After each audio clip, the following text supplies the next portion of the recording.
আচ্ছা, প্রথমত আসি আমি এআই দিয়ে। তো এআই বাংলাদেশে কতজন চিনে? শুধু চিনে এআই।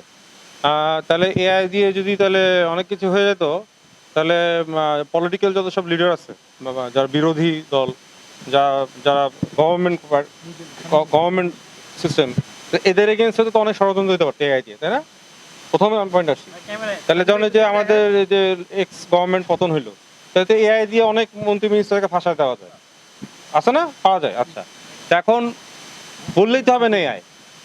এআই দিয়ে ইন্টারন্যাশনালি এআই ভয়েস ক্লোনিংয়ে যদি করে কেউ, সেখানে ওটাও ডিটেক্ট করার জন্য আরেকটা ওয়েবসাইট আছে বা বিভিন্ন সফটওয়্যার আছে, ওটাও এআই ডিটেক্ট করে। মানে ইভেন যদি কেউ এআই দিয়ে একটা স্ক্রিপ্ট লেখে, এআই দিয়ে কোনো আর্টিকেল লেখে, সেটা হিউম্যান রাইটিং না রোবোটিক লেখে, ওটাও ডিটেক্ট করার জন্য আলাদা এআই আছে। তো এটা করুক, চেক করুক।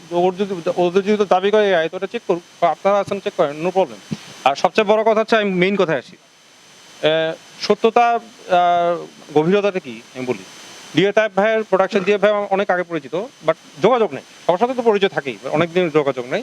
তো ও আমাকে ফোন দিছে বেসিক্যালি হঠাৎ করে, যে ডিসেম্বরের এই 4 তারিখে অ্যাড হয়ে ফোন দিছে, দিয়ে বলতেছে ভাইয়া দেখো আমি এরকম প্রবলেম আছি। ওর যে পার্সোনাল রাসেল মিয়া কিন্তু প্রবলেম।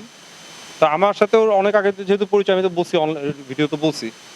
তো 2010 থেকে চিনি, তো মাঝখানে তো যোগাযোগ ছিল না। যাই হোক, আমাকেও প্রবলেম বলার পর আমি বলছি ওকে, তোমার কী হয় প্রবলেম, বলেই এই প্রবলেম, ঠিক আছে আমার ভাইয়াদের পাশে থাকো, আমি হেল্প করবো, যেটা হেল্প করার ওটা করবো।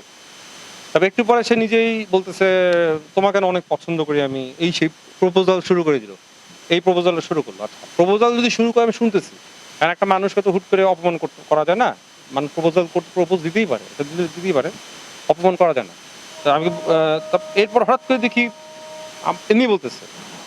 এর মধ্যে আমি বলছি তো, তোমার যে লাইফে ভালো টাইম গেছে সেটা হচ্ছে তুমি রুমি রহমানকে বিয়ে করছো, that was a very good decision. এটি রুমি রহমান আসলে ভালো মানুষ ছিল, উনি ভালো ডিসিশন ছিল তোমার। এটা তো রেকর্ডিং আছেও, আমি লাইভে দিচ্ছি, সবাই দেখছেন আপনার হয়তো, যে আমার সাথে কথা বলছি তোমার লাইফে বেস্ট পার্ট ছিল রুমি রহমানকে বিয়ে করছো। আর এই আশেপাশে যত পাত্র আছে এগুলো কোনোটা আমার পছন্দ হয়নি, এই যে বলছি। তারপর ও আমাকে বলে বসলো যে আসলে জানো রাসেলকে আমি কেন বিয়ে করছি, আসলে ডিএ তাইব আছে না, উনি তো আমার ভাই। এই তো শুরু হলো, কত কনভারসেশন শুনছেন আপনারা। আচ্ছা, কনভারসেশনের প্রথম হইতেই দেখবেন ডিএ তাইবের সব কিছু। আচ্ছা, ডিএ তাইব ভাইয়ের প্রোডাকশনের নাম তো আমার জানার কথা না, আমি জানিও না। ডিএ তাইব ভাইয়ের যদি কিছু জানতে হয়, আমি জানি যে ডিএ তাইব ভাইয়ের একটা সিনেমা আমি দেখছি, সেটা হচ্ছে ইসাকা। এটাই আমি দেখছি, সত্যি কথা বলতে। আমি মুভিটা আমি দেখছি, ভালো লাগছে, কারণ এটা হিস্ট্রিক মুভি। এছাড়া আমি কিছু জানি ওনার প্রোডাকশন কি, এই কি পার্সন হিসেবে চিনি। তা বলছে ডিএ তাইবের এই প্রোডাকশনের সব কিছু আমি দায়িত্ব আছি, অডিও তত্ত্ব শুনছেন। প্রথমে বললো এই অন্ধকার জগৎ সিনেমা, এটার পুরো অ্যারেঞ্জমেন্ট আমার হাত দিয়ে করা, এটার ডিরেকশন আমার হাত দিয়ে করা, এই এই কথাগুলো। তারপর আসলো কাগজের বউ সিনেমার নাম, কাগজের বউ নায়িকাও আমি ছিলাম লিড ক্যারেক্টারে। এগুলো আমি জানবো কেমনে এই নামগুলা? আপনারাই বলেন, আপনারা আপনাদের প্রশ্ন করছে, এটা আমার জানার কথা?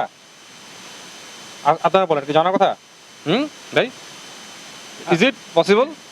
হুট করে আমি যদি, আচ্ছা, ও বলতেছে, বলতে বলতে এবার ডিসক্রাইব করা বললো সে এটিএন এর চিফ অ্যাডভাইজার বললো। তা আমি শুধু করতে শুনতেছি বিষয়টা, কি বলতে পারি? তারপর মিথ্যা কথা কি বলতে পারি? আমি তো চিনি ওর মিথ্যা কথা বলে, যাই হোক, রোগ।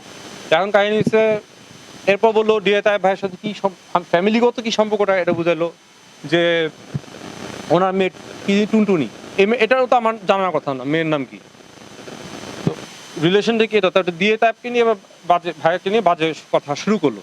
ডিএ তাইব ওয়াজ ভিক্টিমাইজড, একটা মেয়ের দ্বারা ভিক্টিমাইজ হয়েছে, তখন সে নাকি রবিন হুডের মতো যা বাঁচাইছে ডিএ তাইবে। আমার মনে হলো যে ডিএ তাইবের কি দিন, হি ইজ পুলিশ, মানে এখন তো উনি চাকরি ছাড়ছেন, কিছুদিন আগে তো পুলিশ ছিল। একটা পুলিশ কি কখনো একটা মেয়ের কাছে হেল্প নিবে, ওর মতো একটা মেয়ের কাছে?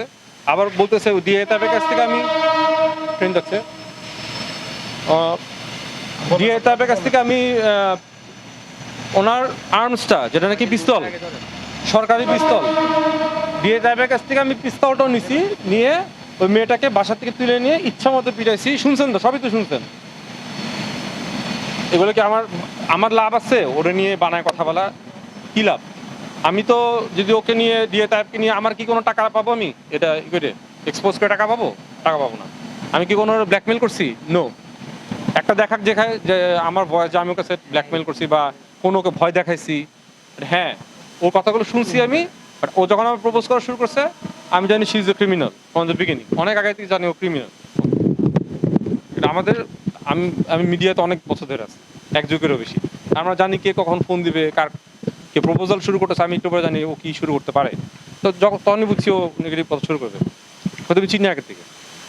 তা আমার মোবাইলে অটোমেটিক, আমার মোবাইলে পাইথন ইনস্টল করা, টার্মেক্স ইনস্টল করা। তো কোনো ইম্পর্টেন্ট মনে হলে আমার ভলিউম বাটন চাপ দিলে, আপার বাটনটা চাপ দিলে অটো রেকর্ড হতে থাকে সব কিছু, যেটা মেসেঞ্জার হোক, হোয়াটসঅ্যাপ হোক, এনিথিং হবে। তো রেকর্ডিং হয়ে গেল। কথাটা আমি কেটে দিচ্ছি, কিন্তু অনেক বড় কথা, পারিবারিক কথা, দুই ভাইয়ের গল্প, পুরো পরিবারকে চলায় সে, তো এগুলো কি আমি কি এআই দিয়ে বানাবো? Is it possible? Not possible. মানে একটা